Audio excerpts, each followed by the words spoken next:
ధృవ ధృవ cinema ఇది regular cinema కాదండి.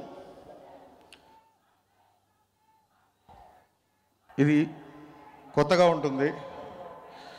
చరణ్ ఇష్టపడి తను కొత్తగా చేయాలన్న ఉద్దేశంతో ఈ సినిమాని సెలెక్ట్ చేసుకున్నాడు. సెలెక్ట్ చేసుకొని నాకు ఇచ్చాడు. సో తను ఎంత డెడికేటెడ్గా ఈ సినిమాని టిల్ ఫినిష్ అయ్యే వరకు చాలా డెడికేటెడ్గా పనిచేశాడు.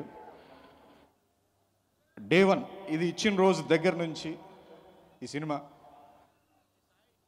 దాని తగ్గట్టుగా నాకు ఒక ప్రొడ్యూసర్ని, మంచి టెక్నీషియన్స్ని, అందరినీ ఇచ్చాడు నాకు.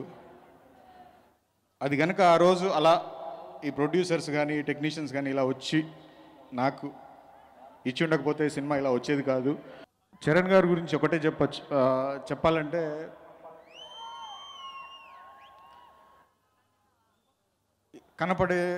మనకి కనబడే చరణ్ వేరు, తన హార్ట్ వేరు.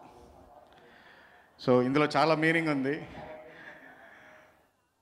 నేను ఎక్స్పెక్ట్ చేయలేదు తన ఇదిని, ఎందుకంటే తన ఎంత కైండ్ హార్టెడ్ అనేది ఈ సినిమా ద్వారా తనకు ఒక మంచి హీరోని, ఒక మంచి ఫ్రెండ్ని దొరికాడని చాలా గర్వంగా నేను చెప్పుకోవచ్చు.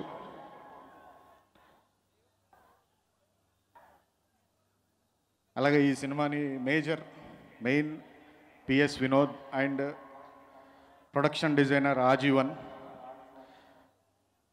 And hip hop Tamizha and my team, my direction department and production department అందరూ చరణ్ ఎంత డెడికేటెడ్గా పనిచేశాడో ఎవ్రీవన్ అలాగే పనిచేశారు ఈ సినిమాకి. అందుకే ఈ రిజల్ట్ వచ్చింది.